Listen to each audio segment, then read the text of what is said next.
Xo'p, assalomu alaykum, hurmatli kanalimiz obunachilari, hurmatli podpischiklarim, hurmatli kuzatuvchilarim. Avvalambor bugun sizlar bilan onlayn ko'rishib turganimdan bag'oyat xursandman. Chunki bugun shunaqangi bir ajoyib kunda, ya'ni sizlarni dam olish kunlaringga, o'zimizda ham har holda dam olish vaqtlarimizga to'g'riladik. Shuning uchun o'rtoqlar, bugun avvalambor shu kunga yetkazdirib qo'yganiga Allohga ming bor shukronalik keltiramiz. Chunki xuddi bizga o'xshab sog'lom yoki qandaydir muammolarsiz, chiroyli yashab yurgan insonlar baxtli insonlarimizda biz. Chunki bir nechta insonlar bilasizlar safimizda yo'q, qancha mana tanishlarim, doktor o'rtoqlarim yoki bo'lmasam qancha insonlar operatsiya stolida yotibdi, qancha insonlar kapelnitsa stolida yotibdi, qancha insonlar nogironlar aravachasida o'tiribdi. Shuning uchun o'ylaymanki, bugun biz eng baxtli insonlarmiz. Chunki ko'zimiz ko'rgan holatda, oyog'imiz yurgan holatda, yuragimiz urib turib, chiroyli toza havolardan nafas olib, chiroyli salqin joylarda bugun sizlar bilan ko'rishib turganimdan bag'oyat xursandman. Shuning uchun mana bugun biz va nihoyat vaqt topdik. Onlayn sizlar bilan to'g'ridan to'g'ri savollaringga javob berishga vaqt topdim. Agar bizni yaxshi eshitadigan bo'lsalaring, belgi berib qo'yinglar, plus belgisini kommentariyaga yozib qo'yinglar. Hamma yaxshi eshityaptimi? Hammaga yaxshi ovozim boryaptimi? Bitta belgi bilan tasdiqlab qo'yasizlar. Plus belgisi bilan tasdiqlab qo'yinglar.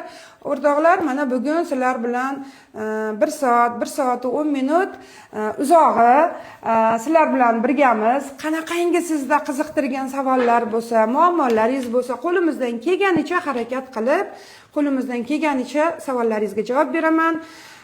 Kuzatishda davom eting.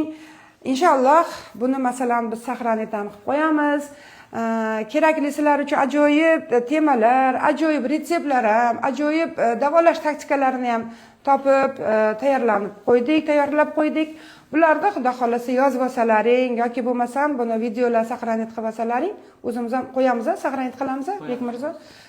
Relsga qo'yib saqlanib qilib yuboramiz, erinmasdan ko'ringlar. Chunki o'ylaymanki, hammamiz uchun sog'liq eng asosiy, eng qimmatbaho boyligimiz bizning sog'liqlarimiz, to'g'rimi?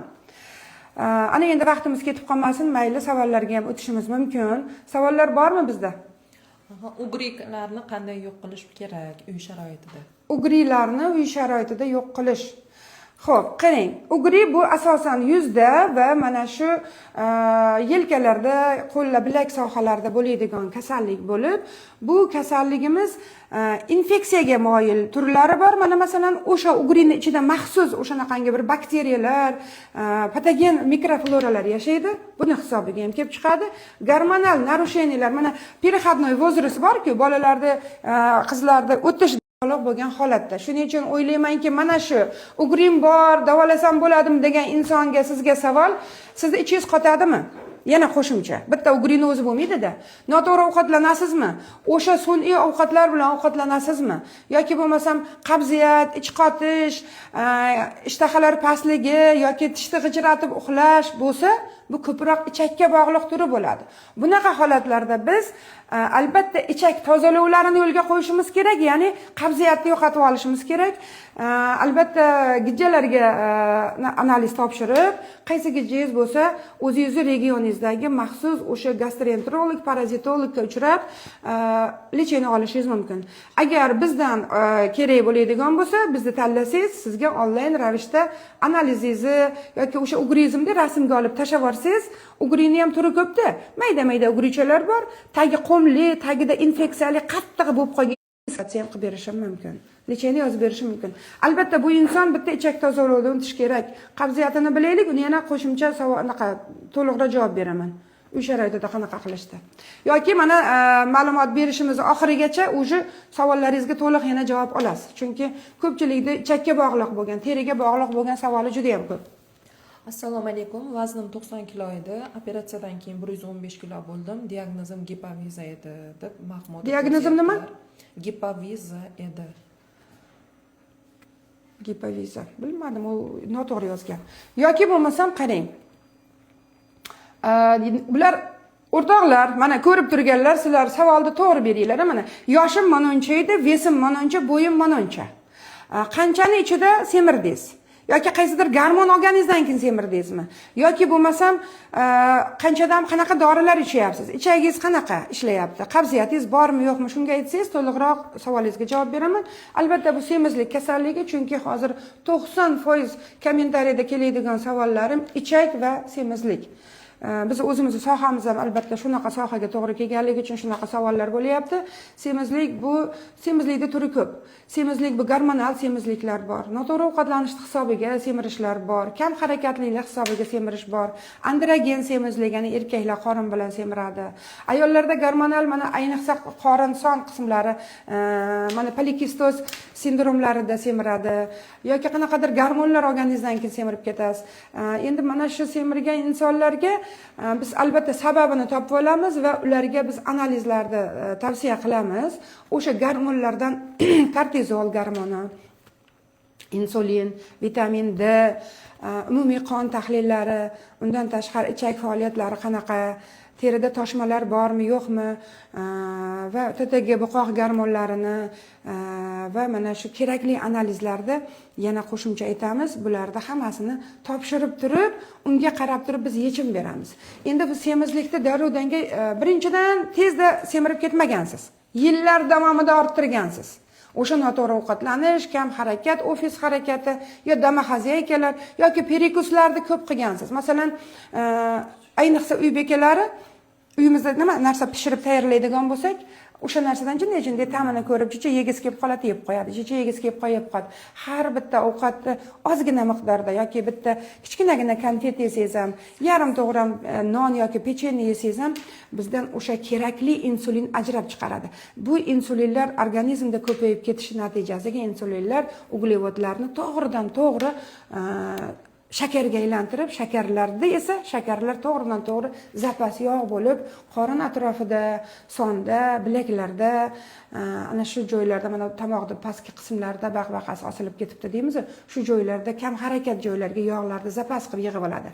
Ayniqsa ichki organlarda, jigarda, qon tomirlarida xolesterin bo'lib yig'iladi, yurak atrofiga yig'iladi. Bular visceral semirish deyiladi. Uni semizlikda turi ko'p, hali yana ko'pchilikdan keladi semizlik haqida savollar. To'g'rimi? Menda gormonal buzilish bor. Vrach aytdi, hozir nur terapiya olyapman deb yozyaptilar. Nur terapiya oladigan bo'lsa, demak sizda onkologiya bor ekanda. Qanaqadir onkologik proses ketyapti ekanda. Endi gormonal balansning buzilishi ko'p kasallikka bog'liq. Masalan, buyrak kasalliklarida, o'sha onkologik kasalliklarda metabolizm buzilib ketadi. O'sha semizlik kasalliklarida, o'sha jigar muammolarida, juda ko'p kasalliklarda gormonal narashuvni bo'ladi. Ayni qaysi gormon buzildi sizda? Analizda chiqqan bo'lsa kerak. Qaysi baland, mana buqoq gormoni, buqoq kasalliklarda chiqadi. U nima bo'lyapti? Sizda buqoq kasalligi bordir yoki buqoqda qanaqadir tuguncha bordir yoki buqoqda kista bordir yoki onkologiya bordir. Endi kimyoterapiya oladigan bo'lsangiz, ko'proq onkologiya tomonga qarab yurilganda bu. Savolda to'liqroq berishsa, yana to'liq tushuntirib o'taman. Polikistozni qanday yo'qotsa bo'ladi? Polikistozi bor odam semizmikan? So'rab ko'ringlar. Doktor, meni yuzimda dog'lar ko'p, qanday yo'qotsam bo'ladi? Shuncha kremlar surkayman, lekin jigarrang dog', ha? Jigarrang dog'miki, oq dog'miki? Menimcha jigarrang dog'. Jigarrang dog' bo'ladigan bo'lsa, o't bilan bog'liq bo'lgan kasallik bu. Sizda o't qopida o'sha to'plangan o't suyuqligi o't yo'lingizdan yaxshi chiqib ketmayapti. Shunaqangi bu o't suyuqligimiz shunaqa bizga kerakli narsaki, Alloh buni bizga haligi zashita qilib qo'ygan. Bular birinchi o'rinda biz yegan ovqatimizda har xil meva yeyapmiz, ovqat yeyapmiz, uning ichida turli tuman ko'zga ko'ringan, ko'rinmagan bakteriyalar kirib ketadi. Bularni birinchi o'rinda oshqozonga tushgan ovqatimiz ichida xlorid kislotasi o'ldirib beradi. Qolgan qutqanini o't qopidan chiqadigan o't suyuqligi uniki barmoqli chakka qo'yilayotgan paytda o't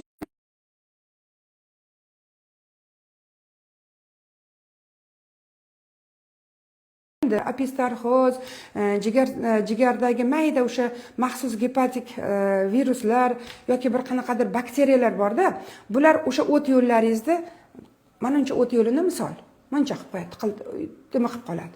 Natijada o't suyuqligi to'liq chiqmaydi.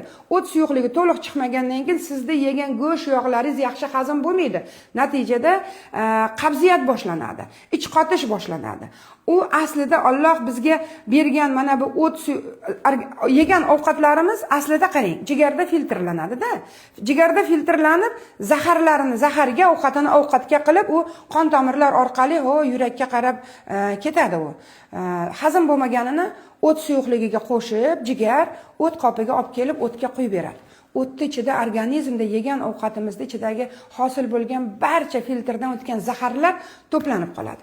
Endi mana bu o't suyuqligini biz kerakli miqdorda o'timiz dimlanganligi yoki qanaqadir tosh bo'lganligi yoki mexanikiy jel to'g'alar, mexanik qanaqadir avariya bo'lganmisiz yoki tug'ma shunaqa bo'lganmi, parazit hisobiga ham o'tingiz yaxshi 12 ichakka quyilmaydigan bo'lsa, 2 martadan zaharlanish deyiladi.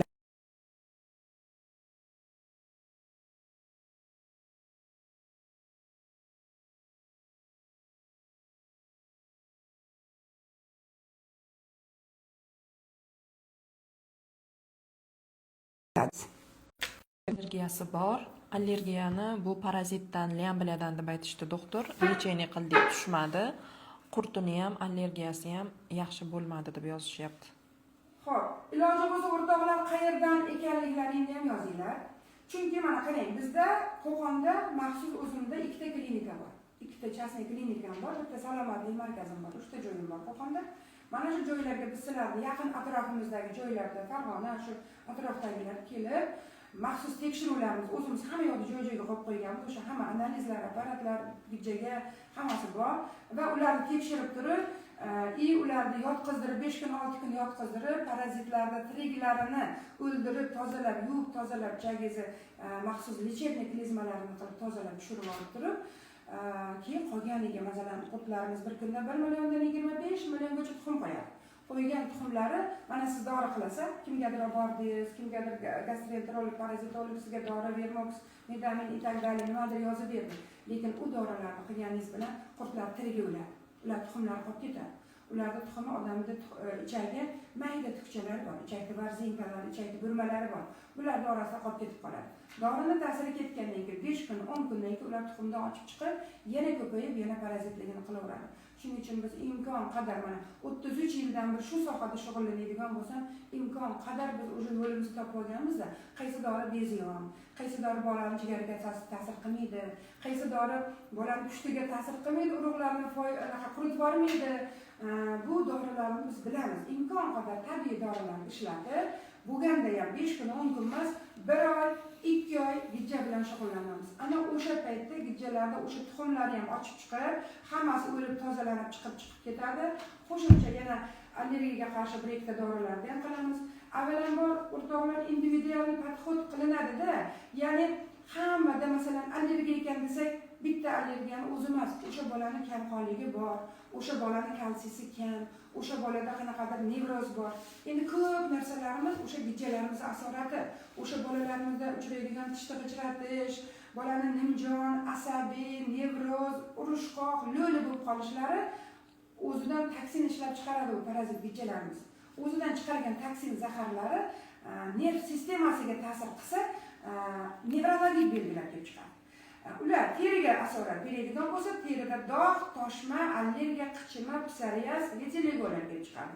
Agar oshqozon-ichak sistemasiga ta'sir qiladigan bo'lsa, qorinda og'riq, zarda, kekirish, ko'ngil aynish, qayt qilish, ich qotish, ich o'tish, disbaksiriyozlar bo'lish, yel kevib kelishi yoki qorindan bo'lishi shunga o'xshagan belgilarni keltirib chiqaradi-da. Shuning uchun yoki bo'lmasa nafas yo'llarida, mana bilasizmi, askaridan lichinkalar nafas yo'llarimizda yashaydi.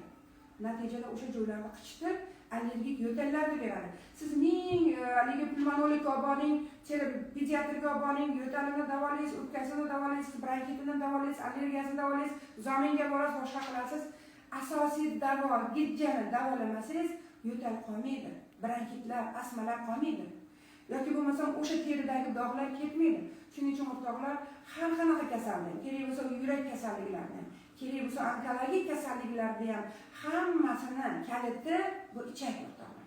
Bizning ichagimiz, ikkinchi miyamiz, ichagimiz ikkinchi terimizni yuzasi oynagi bu ichagimiz o'rtoqlar. Shuning uchun bizni ichagimiz sog'lom bo'lsa, biz ichagimizda parazitlar bo'lmasa, biz jigarimiz ham, bolamiz ham sog'lom, qurti yo'q, asabi buzilmagan, qisqasi hamma organlari sog'lom ishlaydi-da. Shuning uchun avvalambor o'sha gijjalarni to'g'ri davolash kerak. Endi bu savol bergan inson agar bizga Qo'qon atrofida bo'ladigan bo'lsa, marhamat kelishsin, tekshirib ko'rib bering. Chunki ko'z bilan ko'rganim boshqada, onlaynda baribir ozgina qiyinchiligi bor. Analizlarni agar uzoqdan bo'lsangiz, analizlaringizni tashlaysiz, mana lichkam bor. Mana shu nomerlarni qo'yib qo'yamiz yoki meni Telegram shaxsiy Telegram profilimga o'tasizda, o'sha o'zingizni analizlaringiz, bolangizni dog'ini, bolangizni turishlarini, rasm videolarga olib bizga tashlaysiz. Biz unga onlayn konsultatsiya qilib beraman. Imkon qadar Xudo xolasa yaxshi bo'lishadi. Hayzni vaqtida kelmasligi semizlikdanmi? Yo'q, hayzni vaqtida endi uni sababi ko'p. Birinchidan men ginekolog emasman. Ikkinchidan, to'g'ri, bizga bog'lashimiz mumkin. Gormonal narusheniyani hisobidanmi, u yallig'lanishni hisobidanmi, возрастной, mana yoshini ham aytish kerak-da, u o'shanaqa bo'lgan odam necha yosh? Qaysi buzilgan odam necha yosh? Yoshi katta odammi, yoshroqmi? Bolali bo'lganmi, bo'lmaganmi? Eri bormi, yo'qmi? Ularni to'liq bilish kerak-da. Qisqa savol bilan buni to'liq javob berish qiyin. Endi siz agar sizda semizlik bo'ladigan bo'lsa, oshqozonchak sistemangizda muammo, yana qo'shimcha o'tingizda, jigaringizda semizligingiz bo'ladigan bo'lsa, biz qarab beramiz. Unga bizga o'sha kerakli gormonlarni, estrogen, progesteron, testosteron, TTG gormonlari, kortizol, insulin, vitamin D eng ko'p rol o'ynaydi o'rtoqlar, vitamin D. Quyosh yetishmasligi, nur yetishmasligi. O'zimiz yer quyosh O'zbekistonda yashaymiz, lekin mana o'zimizdan tortib kerak bo'lsa quyoshni ichida yuramiz. Issiq, ertalabki quyoshlar zo'rda bor. Ashuna analizlarni qilib bersangiz, tashlab bersangiz, yana biz qo'shimcha sizga onlayn konsultatsiya qilib beraman. Grija bo'yicha yordam bera olasizmi? Umurtqadagi grijami? Albatta, yordam beramiz. Mana shu grija qarang, grija kasalligida, mana qarang, umurtqa bitta umurtqa, mana bitta ikkinchi umurtqa turibdi. Ikkita umurtqani orasidan orqa miyada shetda innervatsiya qiladigan nervlar chiqadi. Mana qarang, mana bu yerda nerv chiqdi, mana ikkinchi umurtqa, mana bu yerda mana ikkita umurtqa bir-biriga ishqalanib ketmasligi uchun Alloh bizga yumshoq to'qima, qulog'imizga o'xshagan xiriyash qo'ygan, tog'ay qo'ygan. Mana bu tog'aylarda bilasizmi, 40-45% suvdan iborat. Hozir sizdan so'rasam, yetarli darajada asha grija bo'lgan odam, balki endi chekandirsiz, lekin oldin yetarli suv ichmagansiz. To'g'ri ovqatlanishda bo'lmagansiz, og'irlarni ko'targansiz yoki qanaqadir sog'lom turmush tarziga amal qilmaganmiz o'rtoqlar. Shuning uchun mana bu ikkita umurtqani o'rtasidagi mana bu yumshoq to'qimamiz, bizni podushkamiz borish qilib qo'yganda buni Alloh. Bunga kaliy, kalsiy, natriy, selen, sink, hidrogen sulfat, suv o'zini hammasini moddalarda nimasi bor, miqdori bor. Biz o'sha tashqaridan kiradigan bizni oziq ovqatimizdan ular kirish kerak. Biz yetarli mikronutrient vitaminlarni yemayapmiz, kirmayapmiz o'rtoqlar. Kirmayapti biz ichimizga. Chunki bizni pishgan ovqatimiz tarkibida bu meva, sabzavot, o'sha kaliy, kalsiy, natriy, selen, temir moddalari o'ladi. 80 gradusda ovqat qilganimizda ovqatimiz tarkibidagi barcha vitaminlar o'lib bo'ladi. Biz pishgan ovqat deyapmiz o'rtoqlar. Pishgan ovqat bu o'lik ovqat, bizga foydasi ham ziyoni ham yo'q. Ana endi biz sog'lom, o'sha grija bo'lmasligimiz uchun, o'sha kamqon bo'lmasligimiz uchun, o'sha polikistoz bo'lmasligimiz uchun kerakli mikronutrientlarni biz tashqaridan olamiz. Qarang, qaysi bir narsa hozir sog'lom. Olmaga ham dori chechayapti. Pomidor, bodringga ham dori bilan qilyapti. Go'shtlarni, mollarga ham sun'iy dorilarni berib, hamma yo'q sun'iy bo'lib ketdi o'rtoqlar. Endi biz agar o'sha yaxshi meva sabzavotlarni ham oladigan bo'lsak, bir kunda 50-60 kilo meva sabzavot yeyishimiz kerak ekan. Lekin 50-60 kilo meva sabzavot yeb yubora olmaymiz-da. Shuning uchun bizga ana endi qonuniy mikronutrientlar, qonuniy vitaminlar, qonuniy tabiiy kalsiylar kerak bo'ladi. Biz ishlaymiz, o'sha tabiiy qonuniy mikronutrientlar bilan ishlaymiz. Bemorlarimizga buni ishlatamiz qo'shimcha holatida. O'stirib periodda asosiy kasallikni davolab turib, keyin kasallikni reabilitatsiya qilish uchun, bu kasalga qaytib uchramaslik uchun, shu holatdan chiqib ketish uchun kerakli mikronutrientlarni beramiz. Endi agar bu inson yaqin atrofda bo'lsa, bu insonga ham taklifim shuki, Qo'qon atrofida bo'lsangiz, keling tekshirib beraylik, sababini topaylik. maxsus uni infeksiyalari bor. Shu umurtqadagi o'sha yumshoq to'qimangizda yetarli miqdorda o'sha moddalarni beraylik. Shish bo'layotgan bo'lsa, shishlarni so'riltiradigan maxsus dori qo'llanma qilingandan keyin otsyoklar ketadi. Otsyoklar ketgandan keyin qisilib turgan nerv qo'yib yuboradi. Endi o'rtoqlar uni operatsiya qilsangiz, mana ko'pchilik operatsiyaga shoshiladi-da, grijani operatsiya qilsangiz, keltirib chiqargan sababni yo'qotmasangiz, keyingi umurtqadan, yana uni yo'qotmasangiz, keyingi umurtqadan.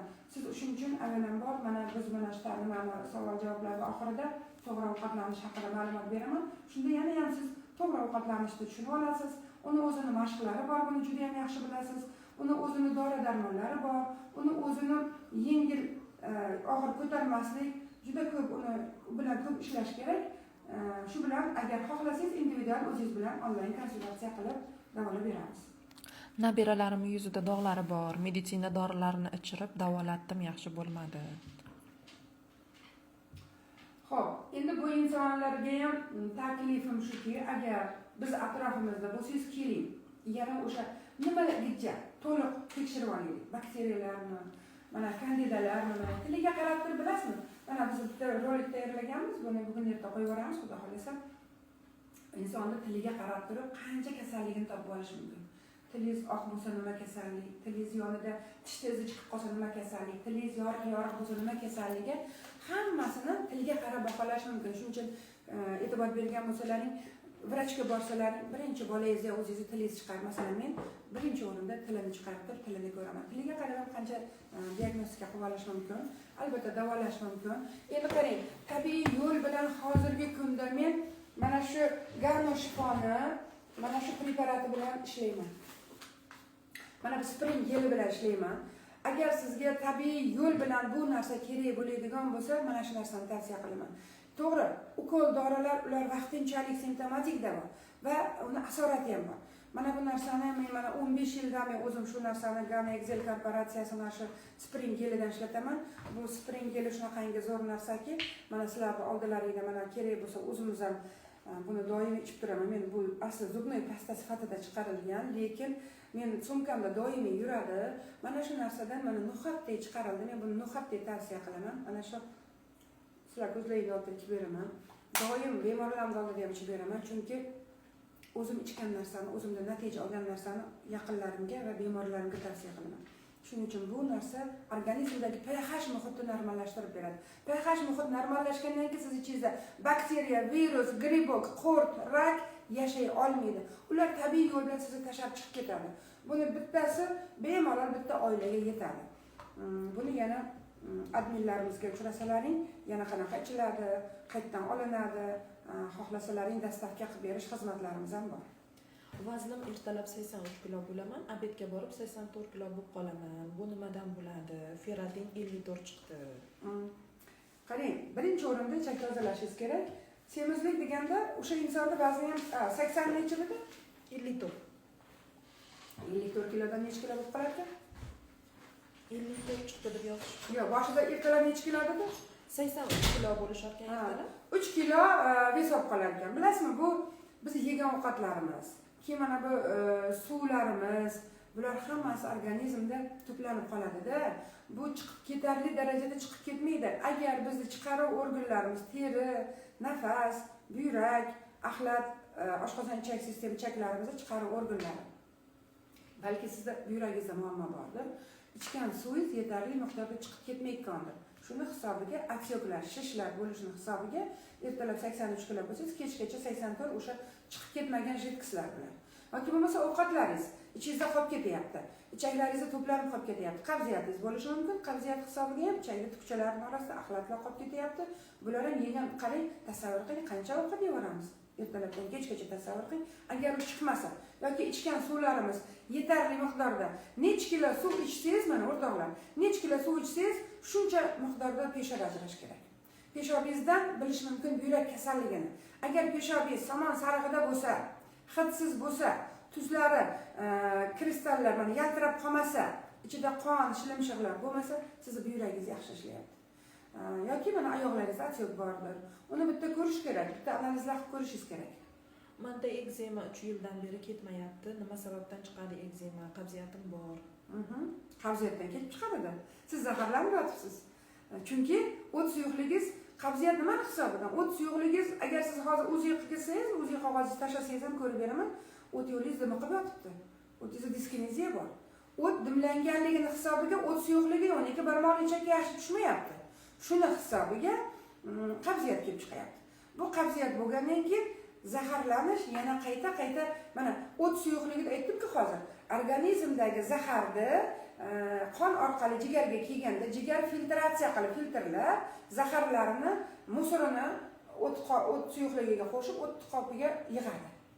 Agar endi siz toza qonimiz, yegan ovqatimiz toza qon bo'lib, vena porta orqali, jigar venasi orqali, jigar arteriyalari orqali chiqib ketib, o'pkaga boradi, o'pkadan yurakka borib, qon aylanish sistemasiga tushib, toza qon aylanadi.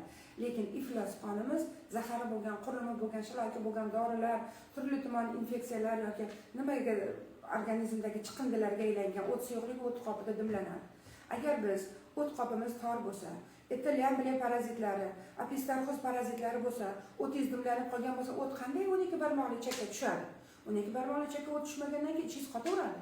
Ich qotgandan keyin natijada haligi yana axlat ichagingizda turib qolgandan keyin ichakdan axlatlar qonga yana qaytarilib reinfeksiya bo'ladi. Ya'ni mana shu iflos zahar yana organizmga qayta so'rilaveradi. Bu zaharlarning hisobiga albatta terida dog', toshma, ekzema, psoriaz, turli tuman teri kasalliklar. Birinchi navbatda ichangizni tozalash kerak, ichak kasalliklaringizni aniqlash kerak. Kerakli analizlar bor. Siz ham bemalol lechkaga murojaat qilib, analizlaringizni tashlab bersangiz, men sizga to'liq sxema lecheniya yozib beraman. 15 kun oldin mazam bo'lmadi. Chap biqinimda kuchli og'riq bo'ldi. Pochkada tosh bor deyishdi. Dermatologga yuborishdi. Gerpes virusi aniqlandi. Bu virus nimadan? Bu gerpes apayasli lishaymi? Terida toshma bormikan? Bir javob bering-da, sizni shu gerpes virusi bo'lsa, sizni chap tomoningizda o'rmalovchi temiratki deyiladi, apayasli lishay deyiladi. Shu qizil toshmalar bo'ldimi, yo'qmi? O'sha terini usti og'riyaptimi yo ichkari og'riyaptimi? Diagnostikani to'liq qilish kerak, to'liq tekshirish kerak. Endi men ko'rmasdan turib bir narsa deya olmayman sizga. Chunki erta chap tomonning o'zida ham qora talog'ingiz bor, yuragingiz bor, sal teparoqda oshqozon osti bezi bor, ichaklaringiz bor. To'liq diagnostika qilish kerak. Uni to'liq diagnostika qilsangiz, keyin yana savolingizga to'liq javob beraman. Qizil xon badanimda ko'payib ketyapti. Jigarda bormi? Jigar dimlanyapti, o'ti dimlanib yotibdi, jirovoy gepatozi bor. Shu jigar qizil toshmalar bor degan qizil xolchalari bor odamda bilingda semizligi bor. Vesi katta, jirovoy gepatozi bor, kam harakati bor. Albatta to'g'ri ovqatlanmaydi. Hamma ovqatni baravar yeydi. Nonlarni, xamir ovqatlarni, pishiriqlarni maza qilib yeysiz. Kola fantalarni ichasiz, menimcha. Agar shunaqa qilmasangiz yaxshi ish qilasiz. Bitta jigaringizni tozalab olish kerak, yaxshilab jigar o't yo'llaringizni o'ziga qilish kerak. Yoki fibroskan qilish kerak. Jigarimda hol bor deyishdi, xavfli emasmi? Ko'rish kerak-da uni ham. Hol ham xavfli narsa bu. Bu hol degan narsa diagnozi, u hol degani jigarda yoki o'sma bor, yoki kista bor, yoki echinokok bor, nimadir bor jigar kasali. Точно jigaringizni yaxshilab o'ziga qilgizing yoki fibroskan qilgizing. Nechta odam qatnashyapti bizda? Hozircha 29 ta. 29 ta savollar beryapti, aktiv bo'lganlar.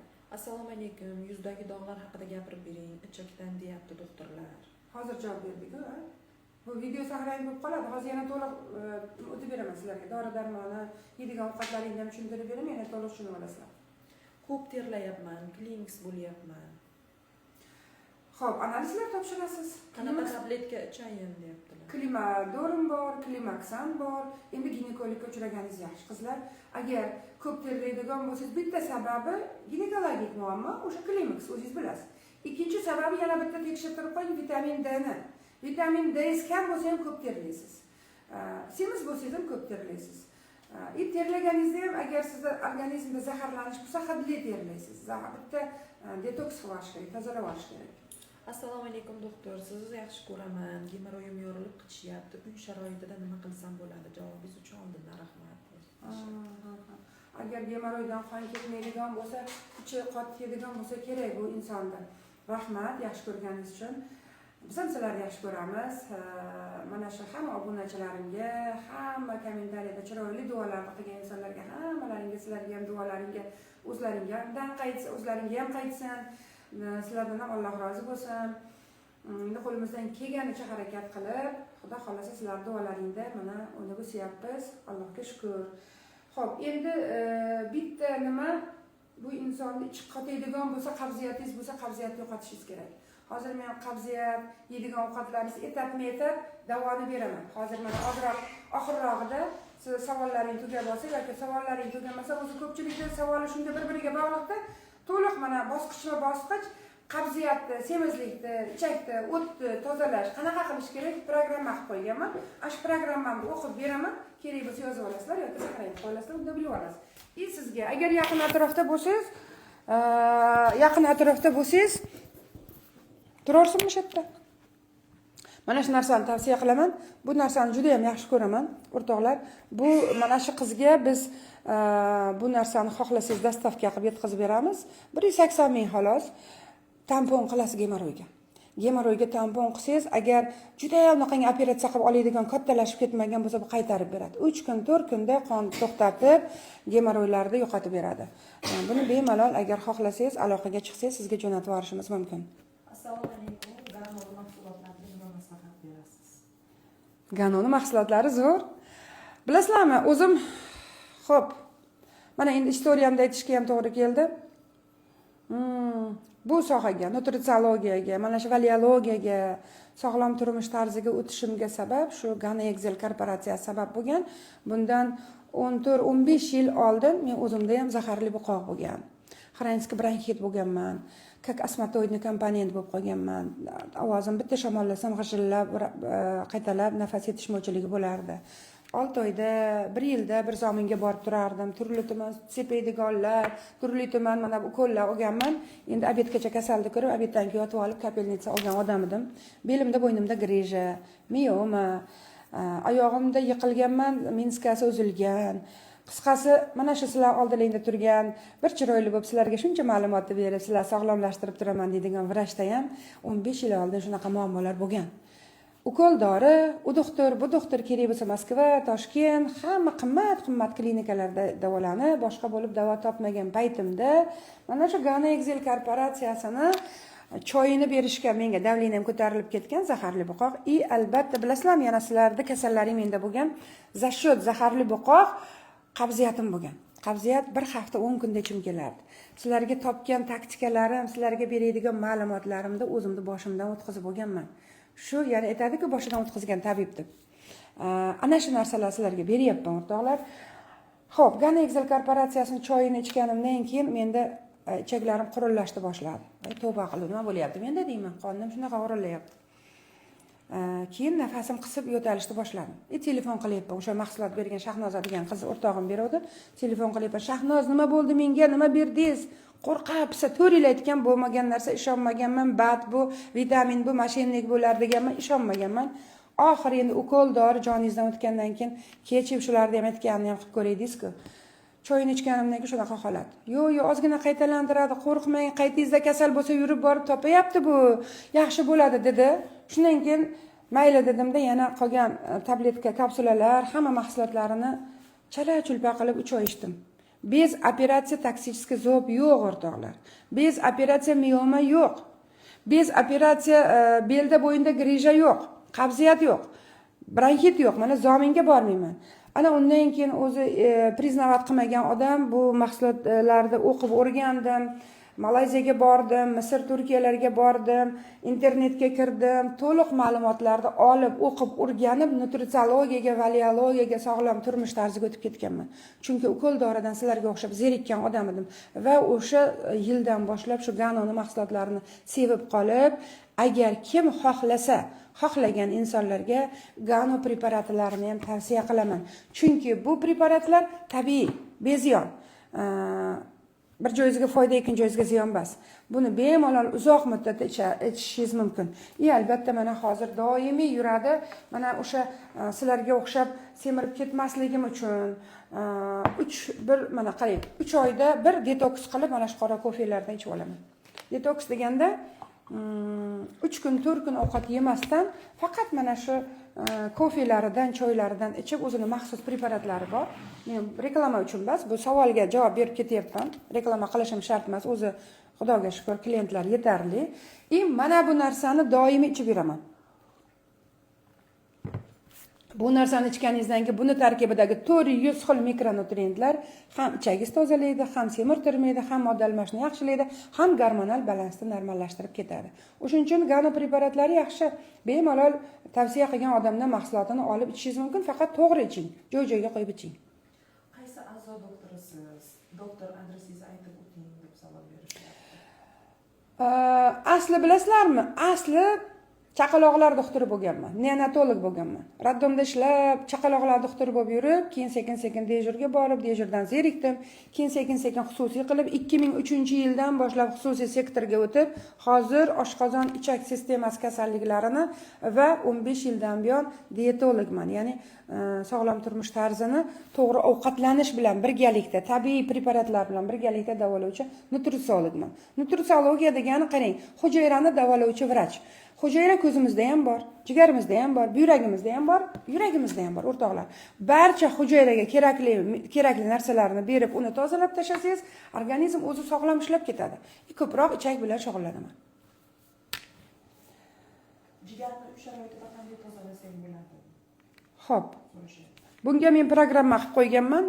Bu savollarga oxirrog'ida berib o'taman, yozib olasiz. Etapma-etap 3 ta 4 ta bosqichda tozalaysiz. Buni yozib olasiz. Keyingi savolga to'g'rilik. Ozish uchun orlik dori ichsa bo'ladimi? Orlik? Orlik. Qizlar orliklarga qiziqmayman, ishonmayman ham. Bunga tavsiya ham qilmayman. Chunki bular hammasi gepatotoksik. Menimcha, uni ko'rib chiqishim kerak. U nima o'zi, batmi u? Ili sun'iy dorimi? Men unaqa sun'iy dorilar bilan ishlamayman. Men ko'proq dietologman. To'g'ri ovqatlanish bilan, harakat bilan, suvni to'g'rilash bilan, jigar tozalash, ichak tozalash bilan ozdiraman. Yurakni qanday va qancha foiz ishlashini qaysi analiz topshirish bilan bilishimiz mumkin? MRT qilasiz, MSKT qilasiz, kreatinin, mochevina, buyrakda bo'ladigan bo'lsa albatta peshob tahlili, zemnitskiy provalari, nefrologga uchraysiz.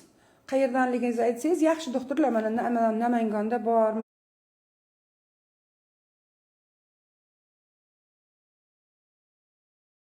Yo'lingizda zo'r nefrologga uchraysiz, ular sizga ko'rib turib individual yozib beradi. Yuragimda shamollash chiqdi, nima maslahat berasiz?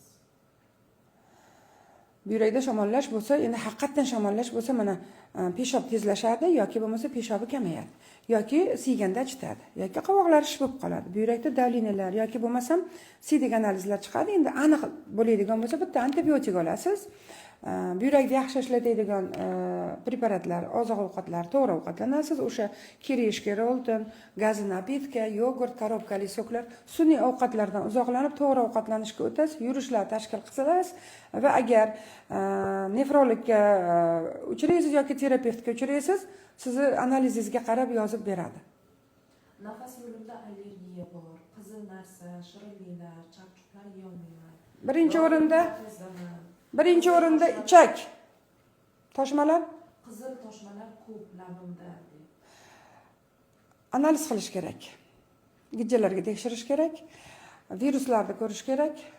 Torch infeksiyani ko'rish kerak. Albatta ichak va jigar o't yo'llarini tozalab tashlash kerak. Hozir beradigan programmamda bosqichma-bosqich beraman. Jigar, ichaklar tozalovi bor. Shu narsani qilib ko'rasiz. Agar yaxshi bo'lmasangiz, keyin aloqaga chiqasiz, sizga lecheniya qilamiz yoki kelasiz. Yaqin atrofda bo'lsangiz. Yuzdagi dog'lar ko'payib ketyapti, nima qilay deb javob beryapti. Ichagingizni tozalang. To'g'ri ovqatlaning. Enel mahsulotlari yaxshimi deb so'rayaptilar Adil opam. Enel. Enel. Da kosmetikalarni bilaman. Badlari ham bor.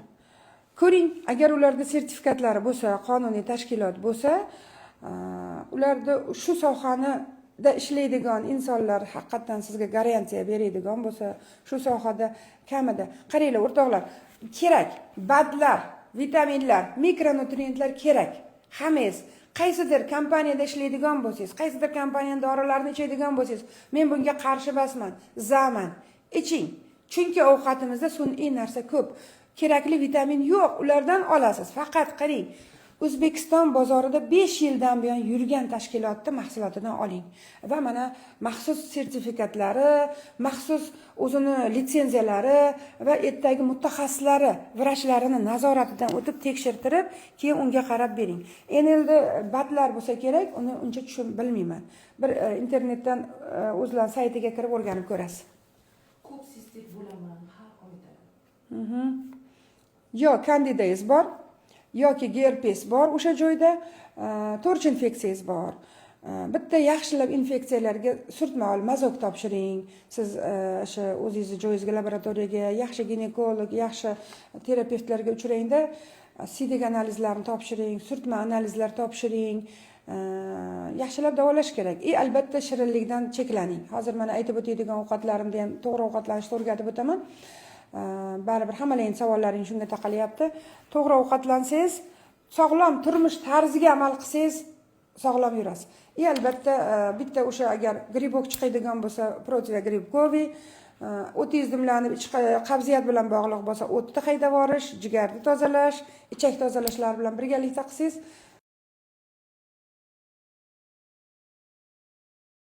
gaz keladi, orada ich qotadi yoki ichim ketadi. Bo'yin va yelka qismimda qora dog' bor. Xo'p, sizda kortizol gormoni baland. Insulin, kortizol analiz topshirib ko'ring, TTga topshirib ko'ring, sizda gormonal narusheniya ketyapti.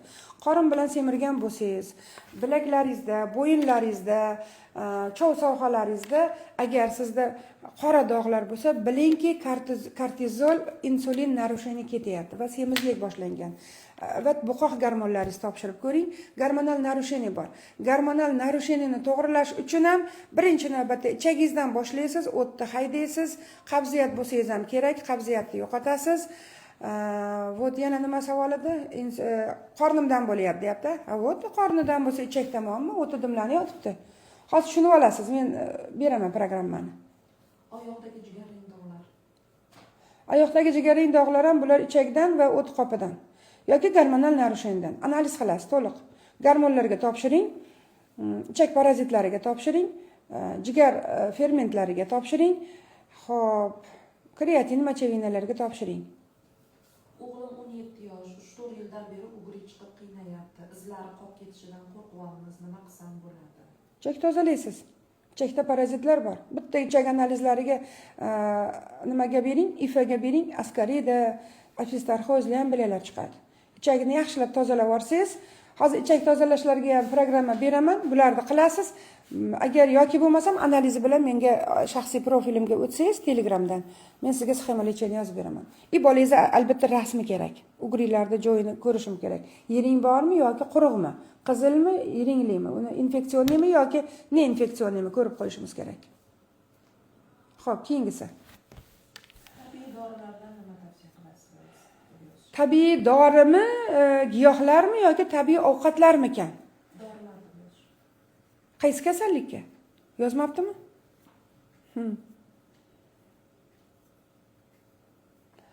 Endi siz yashab turgan joyingizda albatta biz atrofimizda bo'lsangiz, Qo'qon, Farg'ona atrofida bo'lsangiz, keling. O'zimiz ko'rib lecheniya qilib beraylik. Tabiiy dorilar. Yoki bo'lmasam sizda muammoyingizga qarabda, masalan, sizda pochkada muammomi, gijjalaringiz bormi? Shunga qarab beramiz. Mana qarang, zig'ir, chiya, bularni обязательно ratsioningizga qo'shasiz. Hozir men ratsionni beraman. Qanaqangi ovqatlanib, qanaqangi sog'lom turmush tarzini beraman. Programma qilib yozib olasizlar. Dorilarda agar sizni holatingizni bilaylik, bitta lechkaga murojaat qiling. Ko'pchilikda vaqtini olmaylikda. Agar sizda shunaqangi jiddiy narsalar yoki o'zim ichib turgan mahsulotlar kerak bo'lsa, ishonarli mahsulot bo'lsa, lechkaga murojaat qilsangiz, sizga yozib, chizib beramiz.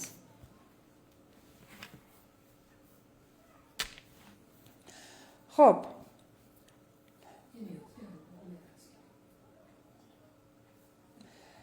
Xo'p, qarang. Endi mayli, savollar bo'lguncha yana men mana bu programmani berishni boshlayveraman. Qarang, juda ham ko'pchilikda o'rtoqlar o'tda muammo. Qarang, semizlikda ham kelib chiqishi jigar yoki o't yo'llari yoki ichak. Gormonal balansda buzilishi ham ichakdan. Yurak kasalliklarida ham ichakdan. Dog'laringiz, toshmalaringiz, ugrilaringiz ham ichakdan. O'rtoqlar, mana shu bo'yicha biz mana shu jigar, o't yo'llari, ichak tozalash bo'yicha bitta programma 3 bosqichdan iborat bo'lgan programma tayyorlab berdim. Buni hozir sizlarga tayyorlab o'tib beraman. O'ylaymanki, bu sizlarga hammalaringga kerak bo'ladi. Demak, qarang. Birinchi o'rinda jigar o't yo'llarini tozalash uchun. Agar birdaniga jigar tozalayman, birdaniga detoks qilaman desangiz xato, u jigarga nagruzka bo'ladi o'rtoqlar. Shuning uchun sekin, yengil bosqichma-bosqich tozalovga o'tib ketamiz. Shuning uchun men birinchi bosqichini aytaman. Bu birinchi bosqichi uy sharoitida qilish mumkin bo'lgan narsalarni beraman o'rtoqlar. Men dorilarni reklama qilish yoki o'zimda dorimni o'tkazish emas. Ko'pchilik kommentariyada shunaqa ham yozadi-da, shuning uchun to'g'ri tushunasizlar. Birinchi navbatda uy sharoitida o'zingiz uyingizda arzon, bepul narsalar bor. Shuni qilib ko'rasiz. Bo'lmasa vrachga uchraysiz. Bo'lmasa keyin lozim bo'lsa bizga uchraysiz. Xo'p, demak qarang. Birdaniga mana o't haydovchilar, mana hozir ham yo'qda o'zimiz ham gapiryapmiz. Mana kurkumalar, limonlar, zanjabillar bor-ku, birdaniga bunga o'tmaymiz o'rtoqlar. Unda jigarimizni zaharlab, zararlab qo'yamiz ekan. Shuning uchun yengil uyda bor narsalardan boshlab, sekin-sekin bularga kirib ketamiz. Qarang, birinchi bosqichida, demak, o'tni tozalash, jigarni tozalash, ichak tozalash uchun o'rtoqlar, eng asosiysi uyimizda bor narsalar, bepul narsalar bilan suv, issiq suv. Suvni ham bo'lib ham bezgaz suv ichasiz. Qaynatilgan suv emas, kranni suvi emas. Buloq suvlari, tog' suvlari yoki mana bu bezgaz mineral suvni sovuq ichmaysiz, issiq ichasiz. 40-45 gradusda suv ichasiz. Demak, birinchi qiladigan, yuqorida savol berganlar hammangizga taalluqli bu narsalar. 40-45 gradusda issiq suv ichasiz. Ertalab turgan zahotingiz 2 stakan o'sha iliqdan issiqroq suvni ichasiz. Kun davomida har bir kilogrammingizga 30-40 milligramdan suv ichib borasiz. Ya'ni 70 kilo bo'lsangiz 2 litr 800 gram suv ichishingiz shart. 50 kilo bo'lsangiz 2 litr. To'g'ri keladimi? 1,5-2 litr. Qisqasi o'zingiz hisobingizni olasiz. Qancha agar bu sog'lom odamlarga, yuragi sog'lom, buyragi sog'lomlarga. Lekin buyrak kasali borlar unaqa ko'p suv ichkizmaymiz, chunki ularda o'zida shishi bor, atyogi yana ko'payishi mumkin. Oz siydik ajratishiga qarab beramiz. Demak, birinchi davo suv. Issiq suv ichasiz. Ertalab turgan zahoti. Ikkinchi o'rinda oshqovoq. Qarang, magniy preparatlari kerak-da. Magniy preparatlari o'zimizning uyimizda oshqovoqning urug'i bor-ku. Oshqovoq va oshqovoqning urug'ida magniy moddasi ko'p. Kunjutda ko'p. Bularni maydalaysiz, oshqovoqning urug'ini olasiz. Hozir oshqovoqning urug'ini kommersiya niqalarda sotyapti magazinlarda. Lekin to'g'ri, yaxshi, lekin ularni olib yuvib tashlaysizlar o'rtoqlar. Bitta yuvib yorasizlar, yuvib sochiqni ustiga, toza narsani ustiga qo'yib, salfetkani ustiga ham solib quritasizlar. Chunki o'shalarga turli-tuman haligi hasharotlar, qurt-qumursqalar tushmasligi uchun maxsus dori sepib qo'yar ekanda. U zaharli, jigarimizga yana zaharlaymiz. Shuning uchun ularni mana mayizlarni yuvamiz. Mayizga o'xshab oshqovoqning urug'ini ham yuvib, quritib qo'yib, qurigandan keyin kofemulkaga yoki blenderga solib, mayda qilib, talqon qilib unini chiqarib olasizda, 1 choy qoshiq zig'ir unaqani oshqovoqning urug'i yoki 1 osh qoshiq, 1 choy qoshiq kunjutni olib 1 stakan qatiqqa yoki suvga ivitib qo'yasiz. 10 minut, 20 minut, 30 minut ivitib qo'yganingizdan keyin kechqurun yotishdan 1 soat oldin ichib olasiz. Ichi qotganlar juda zo'r sizlarga davo. Jigari dimlanganlar, jirovoy gepatozi borlar, o'ti dimlanganlar, toshmasi borlar, hammaga taalluqli. Demak, bular magniy preparat saqlovchi maxsus uyimizda bor narsalar. Lekin bular yetarli bo'lmasligi mumkin. Shuning uchun sizlarga magniyni sitrati bor. Aptekalarda sotadi, juda o'ta toksichniy, zaharsizroq dori. Shuning uchun magniy sitrat bor. Magniy sitratni parashogi, kapsulasi, tabletkasi bor. Ko'proq parashogida tavsiya qilaman. Yosh katta odamlar, mana 14 yoshdan katta odamlarga 300-400 milligram bir kunda ichasiz. 1 oy davomida har kuni uxlashdan 1 soat oldin buni kechqurun suvga ivitib qo'yib ichasiz yoki qatiqqa ivitib qo'yib ichasiz. Qarang, o'sha 300-400 gram magnit sitratni mana birinchi yarim stakan suvga o'sha 300 yoki 400 milligramni parashok sotayotgan o'sha aptekadan olganingizda bir choy qoshiqqa to'g'ri keladi. Yoki o'zini merniy ложкасы bor. O'sha merniy ложкасida solasiz 300-400 milligram bo'ladi, yozib qo'yadi. O'zi shunda solasizda issiq suvga solib eritasiz. Orqasidan hali parashokni solib eritib bo'lganingizdan keyin orqasidan yarim stakan sovuq suvni quyib qo'yasiz va aralashtirib turib, kechqurun uxlashdan 1 soat oldin ichasiz. Ertalabga ichaklaringiz, bu magniy shunday narsaki, magniy birinchi o'rinda qabziyatni hisobiga boshingiz, miyangiz zaharlanib yotibdi, bu zaharlarni olib tashlaydi, asabni tinchlantirib beradi, uyqungizni normallashtirib beradi. Va mana bu qotib yotgan axlat qurumlari, ichaklarda tuklarini orasida yotgan qurumlarni ivitib beradi. Ivitib suvga qo'shib axlatingizni suyuqlashtirib beradida, ertalabga sekin-sekin, sirazi bir kun emas, mana retsept bersam aytasizlar kommentariyada. Yo bo'lmadi, yoki qanaqa qilib ichaman deysizlar-ku. Bu o'rtoqlar surunkali kasalliklar bir kun, 2 kunda bo'lmaydi. Bular tabiiy ovqatlar. Bular vaqtlar o'tib 1 oy, 15 kundan keyin sekin yaxshi ta'sir qila boshlaydi. Shuning uchun 1 oy to'xtatmasdan qabziyati bor odamlarga, o'ta dimlangan insonlarga magniy sitratni tavsiya qilaman. Demak, bu birinchi bosqichda bu ishni qilasiz. Ikkinchi bosqich, demak, bularni qilib bo'lganingizdan keyin sekin bag'iga o'tyapsiz. 3-4 kundan keyin bunisini qo'shasiz. Pselium, mana bizda Qo'qonda ham bor, Mingdon degan magazin bor. Mana Mingdonchilarga ham juda ham yaxshi. Biz o'sha yerdan borib narsasini olaman. Hamma don, shifobaxsh don, dun giyohlar bor-da, bu magazinlarda. Shunaqa magazinlar bor. Buni menimcha filiallari ham, boshqa oblastlarda ham bor, nimalarda ham bor. Korzinkalarda, shu nimalarda, nima korzinka katta-katta supermarketlarda bo'ladi yoki aptekalarda ham bo'ladi. Pselium yoki zig'ir urug'ini olasiz. Buni ham maydalab talqon qilasiz. Talqon qilib turib, 1 choy qoshiqchasini 1 stakan suvga ivitib qo'yasiz. 10 minut, 20 minut ivitib qo'yib, ertalab yoki kechqurunga. Mayli, hozircha ich qotganlar ko'p, haligi paraziti bor, gijjasi borga ham juda ham yaxshi 2 mahal qilib turing. O'sha zig'irni ichidagi maxsus moddalari ichakda tozalab tashlaydigan, gijjalarni yo'qotib tashlaydigan xususiyati bor. Shuning uchun ertalab, kechqurun yoki pselium ivitishi naqaroq, tez qo'yilib qoladi. Lutcha zig'ir yaxshi, zig'irni yaxshi ko'raman. Zig'irni olinglarda, kofemolkadan chiqaringlarda, 1 choy qoshiqni yarim stakan suvga solinglarda, aralashtirib, eritib, ertalab, kechqurun ichkizib turinglar 1 oy. Bu ham ich qotishga juda yaxshi. Undan keyin dimlangan yoki sho'rva qilingan sabzavotlar, o'sha sabzi, o'sha qizilcha, lavlagi, brokoli, karam, iceberg karam, o'sha Xitoy karamlari, kabachkilar, bularda dimlab tez-tez ko'proq ovqat bilan birga iste'mol qilasizlar. Uchinchisi, har ovqatdan oldin, ovqat paytida qilaveraylik, toza zaytun yog'i topasizlar. Extra virgin eng qimmati bor. Zaytun yog'ini har ovqatda bir choy qoshiqcha har ovqatdan yarim ovqat paytida ichib olasiz. Ovqatga qo'shib ichib olasiz zaytun yog'ini. Chunki zaytun yog'i o'tni ham haydaydi, ichingizni ham yumshatadi. Agar siz ratsioningizda yog' bermasangiz, ayniqsa semirmoq, ozmoqchi bo'lganlar, yog'dan polni naqa qilib tashlaysizlar o'zlaringda. Tortib tashlaysizlar. Aslida yog' kerak bizga. O'rtoqlar, unaqada tarang bo'lib ozmaymiz, bo'shashib, shalpayib ozamiz. Shuning uchun har ovqatingizda 1 choy qoshiqcha toza zaytun yog'ini qo'shib iching. Bu surunkali holatda shunaqa qilaversangiz, parhez, yog'siz parhez qilsangiz, ich qotishingizni kuchaytirib yuboradi. Ichingizni yumshatish uchun albatta zaytun yog'ini doim aytaman-ku. Ertalab aslida 1 osh qoshiq, lekin har ovqatda 1 choy qoshiqdan ichsangiz yaxshi bo'ladi. Xo'p, ana endi qarang, bu ikkinchi bosqich ketdi. Mana shularni qilib 3-4 kun o'tganingizdan keyin, endi orada 3 kun, 4 kun, 1 hafta maksimum o'tganingizdan keyin 3-bosqich boshlanadi. 3-bosqichda ichak mikroflorasini tiklaysiz.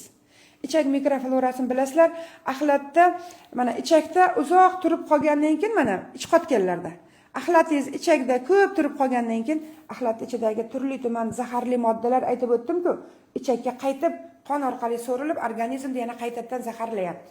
Shuni hisobiga va ichimizda yashaydigan, ichagimizda yashaydigan mikrofloralarni o'ldirib yuboradi, yo'qotib yuboradi. Ana o'shani hisobiga biz laktobakteriyalar ichishimiz kerak.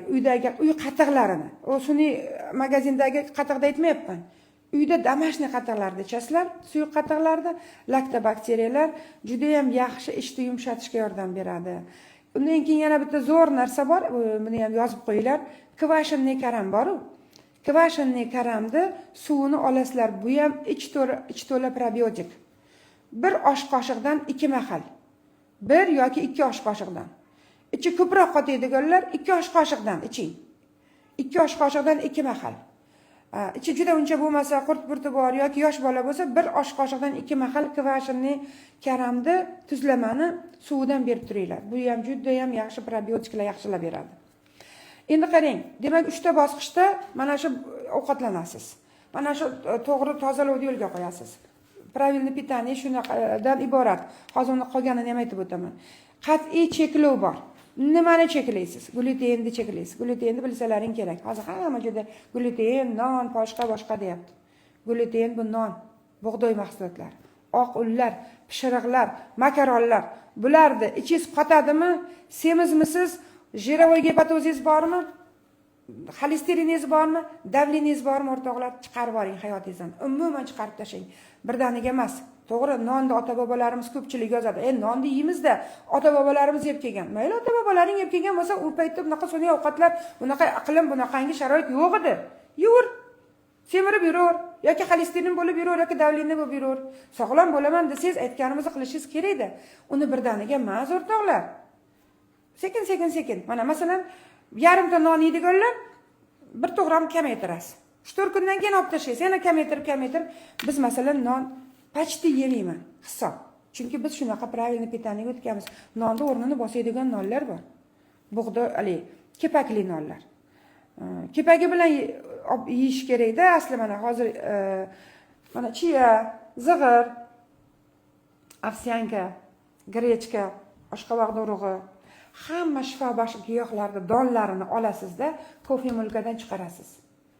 Mana unchacha xamir qilasiz. 2-3 ta tuxumni chaqib, unchacha xamir qilasiz. 180 gradusda yarim soatda noningiz pishadi. Shunaqangi mazza non bo'ladi. Shunaqa ichaklaringiz tozalaydi. Ichi qotganlarga sizga non. Mana shu non. Endi gluten nima qilib beradi? Gluten kley. Ichakda tukchalarning orasiga shunday yopishib kelib kley bo'ladi-da, ichak tukchalari qotib turaveradi. Aslida peristaltika bo'lishi ular harakatda turish kerak. Lekin bular mana shunday ichak tukchalarini qotirib oladi. Natijada peristaltika yo'q. Ichak tek qoladi, qotib qoladi. Axlatdan turaveradi, qotib. Zaharlanish bo'laveradi. Toshma, oq dog', jigar rang dog', qurtlar, asmalar, hamma kasalliklar kelib chiqaradi. Shuning uchun ichakni tozalab tashlash uchun ichakda varsinkalarni oldin bitta detoks qilib tozalab tashlaymizda, undan keyin glutenli narsa yemaysiz, non yemaysiz, pishiriq yemaysiz, makaron yemaysiz, chiqarib yuboring hayotingizdan. Uni o'rniga boshqa narsalarni mana aytdim hozir. Xo'p. Keyin qatiq, suzmalarni ko'proq yeysiz. Xo'p.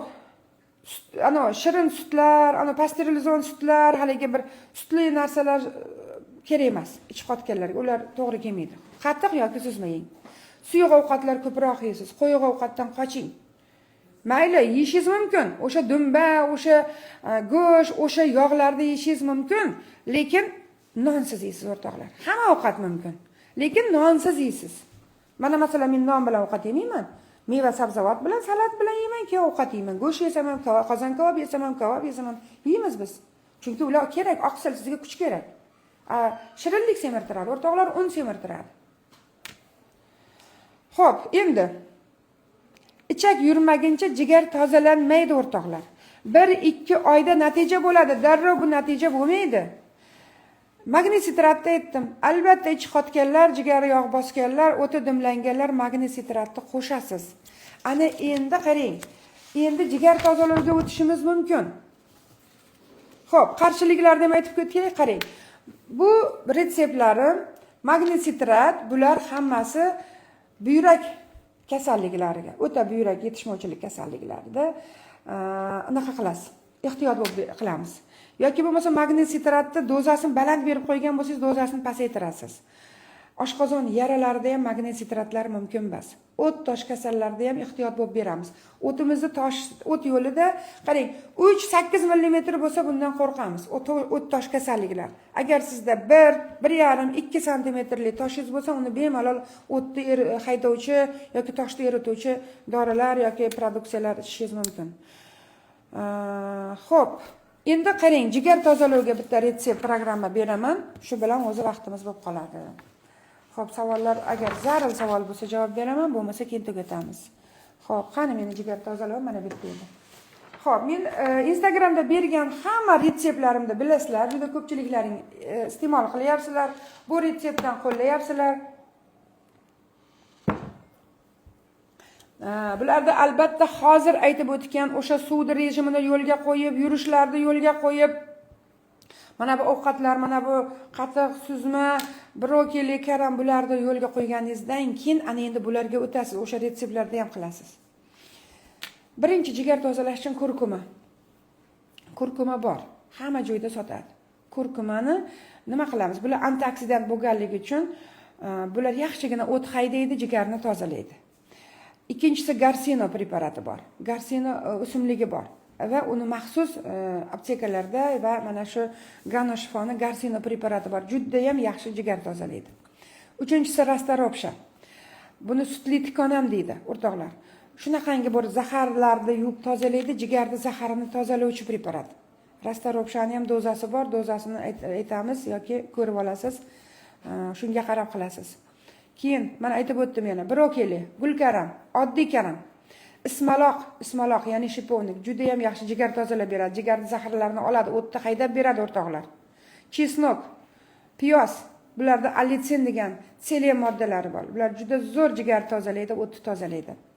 Greypfrut, limon. Endi greypfrutlar bu yerda bizda yo'q, bizda limon bor o'rtoqlar. O'sha limonli suv. Ertalab 1 stakan issiq suvga yarimta limonning suvini yaxshilab siqib ichasiz. Jigar yog'ini eritadi. Ortiqcha yog'laringizni eritadi. O'tni haydaydi. O'tni ichaklarni qotganlarga juda ham yaxshi. Artishok o'simligi bor. U ham bu yerda hozir bizda yo'q, lekin aptekalarda bo'lishi mumkin. Aptekalarda ko'rdim, bitta ikkita joyda bor ekan. Lavlagi, uyimizda bor narsalardan lavlagi, sabzi, bular juda ham yaxshi jigar tozalovchi oziq-ovqatlar. Tuxumni ko'p gapirganman. Tuxum eng yaxshi ozish uchun ham, yog'ni eritish uchun ham, jigar tozalash uchun ham kerak bo'lgan qaynatilgan tuxum 2 ta ertalabga. Suv balansini aytganman. Undan tashqari harakat o'rtoqlar. Harakatsiz hech narsa bo'la olmaysiz, ozolmaysiz ham, ichagingiz ham yurmaydi, limfangiz ham yurmaydi, jigar yog' bosgani ham ketmaydi. Bir kunda 5000, 10000 qadam yurasiz. Xohlang ertalab yuring, xohlang kechqurun. Masalan, meni vaqtim ertalabda bo'lmaydi, ko'proq kechqurun yuraman. Chunki ertalab oldidan o'sha klinikaga chiqib ketishim kerak bo'ladi. Suv balansini to'g'rilaysiz. Yomon odatlardan voz kechasiz. Alkogol, spirt, o'sha ichimliklar, yomon odat deganda hali kola, fantalar, korobkali soklar, hamma sun'iy ovqatlar. Xudo xolasa bu safar ulgurmadim. Keyingi safarga o'sha kola, fantalaring qay darajadagi zahar ekanligini eksperiment qilib isbotlab beraman. Xo'p, yana nima qoldi? Xo'p. Emiziklilarga agar bolangiz 3 oy 4 oydan o'tgan bo'lsa, oz-ozdan beri ichib ko'rasiz. Beproba deydi. Hamma narsani. To'g'ri, o'rtoqlar, bular hammasi har kimga to'g'ri kelavermaydi. Kimdadir qo'shimcha kasali bor. Kimdadir yana nimadir, yashirin nimadir muammosi bor yoki emizikli yoki homilador. Bularda beproba deydi. O'shani oz-oz bilan ichib ko'rasiz. Agar sizni ko'ningiz aynitmasa, ichingizni surib yormasa, yomon ta'sir qilmasa, sekin-sekin qo'shib ko'tarishingiz mumkin. Bu beproba deyiladi. Xo'p, undan keyin yana qarang. Juda yaxshi narsa. Mana men buni hozir bitta nimada kitobdan, Ibn Sino kitobidan topib oldim. Olxo'ri bilan qora olxo'ri bor-ku.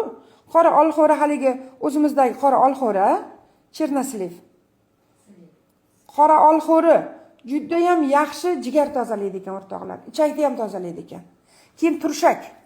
Turshak ana o'rikda quritilgan, ha? Turshaklarni ivitib qo'yib yeyishimiz kerak ekan. Mana qarang, kechga deyapti. Kechqurun yotishdan oldin Ibn Sino kitobidan oldim buni. Kechga yotishdan oldin 4 ta yoki 5 ta o'sha chernoslivni qora olxo'rini olib, bitta stakanga solib qo'ying deyapti. Ertalabga shuni suvini ham, nimasini ham, biz o'rikda qilardik-ku. Endi menimcha o'rikdan ko'proq chernoslivni tarkibida o'sha o'tni haydovchi, ichakni tozalovchi moddalari bor. Shuning uchun shuni yozib ketgan Ibn Sino. Xo'p, keyin qaynatilgan lavlagi o'rtoqlar. zaytun moyi bilan birgalikda o'sha qizilchani salat qilib yeymiz. Keyin zig'ir urug'i bir osh qoshiq maydalanganini qatiqqa qo'shib ichasiz. Zig'ir yoki chiya, men buni juda ko'p gapirganman.